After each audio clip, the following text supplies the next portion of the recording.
I'm back with a video. This will be my first time making a wig, so bear with me, you guys. And I started, but I didn't finish it. I wanted to do a video, like to see the final result. So this is a 22 body wave hair. M'achete cheveux ça dans AliExpress. Si nous t'as besoin d'après link là en bas vidéo, on a pas de chance pour acheter cheveux en tout. Ça c'est un 22 inch et puis li soft, li soie en pile, li pas raide, son brésilien hellier, like li vraiment dans bon qualité. Dans vidéo ça pour nous commencer vidéo dans vidéo ça m'a utiliser des aiguilles et puis un fil, un ciseau et puis avec un bonnet on a acheté dans n'importe store, dans beauty supply store et puis n'a commencé vidéo, on a commencé mettre aiguille nous filer aiguille nous m'a prendre te gain reste cheveux qui était dans les cheveux qui était m'a fini et puis n'a pas comment m'a fini. Nous prenons aiguille nous kounya n'a coud nous je nous ka wè m'a coud commencer à coudre ma coud yani tu connais faut nous secure the wigs yani to secure the wigs pour Perik nous pas tomber pour cheveux nous pas sortir dans Perik là le garder ouais pour Perik là les n'a mettre ba là il pas ka fond moi la PDD coud faut nous make sure nous coud li moi même pas coud pour me faufiler moi-même passer le même dans bagay là dans greffe là monter le même dans greffe là pour me make sure li coud pour ka faire des yon un an en 3 mois sans pas des coudes but gen qui coud façon pas différent yo just sente aiguille en bas greffe là et puis yo faut filer greffe là pour ka faire plus rapide moi même pas faire comme ça parce que greffe là des coudes les plus souvent greffe là ba li pas bien coude besoin greffe moi bien coude mais à toute sa tête là bon problème parce que la peut glisser sous ti ba même metel là moi suspect nous pas tellement ouais ça m'a fait m'a changer position pour nous ka ouais qui ça m'a fait bien m'a traverser par l'autre bord parce que me senti me boucher caméra m'a traverser l'autre bord pour nous ka ouais ça m'a fait un pi bien. OK nous ka ouais kounya qui ça m'a fait continuer regarder qui ça comment m'a coudre li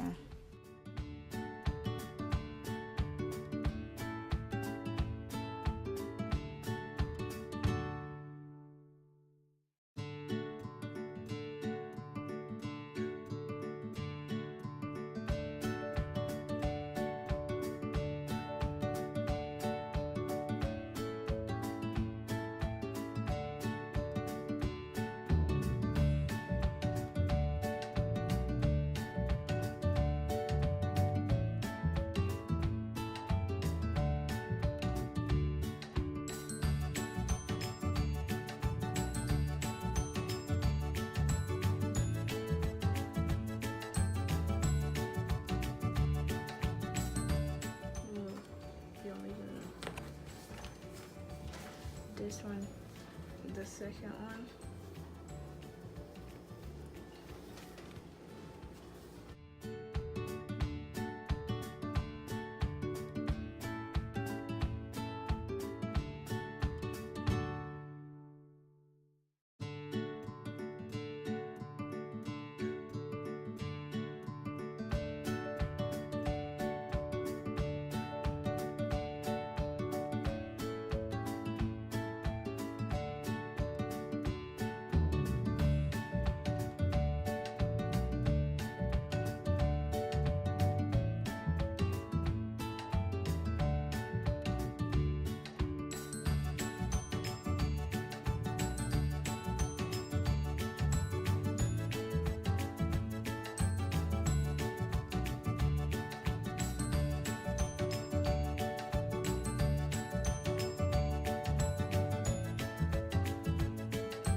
Ok, kounya nou pral komanse avèk closure. So, mba kon combien inch closure ye. Map itilize yon closure ki m'achete na AliExpress. N'a bejoun link la nan video an tou. Map komanse. Pou mka mezire closure, fwa ki ton ti espas devan. Mwen itilize de pen. De tip pen mtache yo tout le de bois. Apre sa mtache de yan tou. Pou l'pa koui nan men pou mpa fel koshi. So, nou ka wè koman ma fel, map koud. Le mwen fin koud li, apre sa map etire epen nan li.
Nou ka wè konya mwen fini avèk gref lan, m'pa rete anyen, m'fèmè tout yo, m'bouche tout net, m'utilize de bando avèk de demi. M'utilize de demi avèk m'pron ti kras non lot gref m'utilize l. Ça fait de demi. Après ça, nou ka wè tout fèmè, pa gen ken titou, pa gen ken anyen. Konya gref lan prêt pour les styles. Mwen a fon lot video. Si nou ta reme wè koman style gref la, make sure nou comment down below, nou komante koman ou bien si nou ta reme wè plis gref, koman ka fè yon gref, nan fè m konen sa nan komante. Ça c'est la première fois que je fais une vidéo sur comment on fait un greffe et la première fois que je fais un greffe tout. Si vous avez partagé quelques petits secrets avec moi, dites ça dans les commentaires là, je bien aimé lire pour pratiquer parce que j'ai besoin de plus. On y a petit rel, virer dans verre, après comment lier. Et puis il y a des bandes là dedans, des bandes ça yo karali yo pour serrer greffe, Perik là s'il ta lâche pour vous. Et puis pas oublier pour couper dans mi-temps avec un ciseau pour retirer petit bout de bagage ça ou pas besoin. Et puis greffe ou fini kounya ou ka metel ou style ou ranger jonvler, greffe là fini kounya. Merci parce que tu as regardé la vidéo. Pas oublier abonner pour plus de vidéos. Et puis dis-moi si tu as aimé plus de vidéos. Thank you. Bye.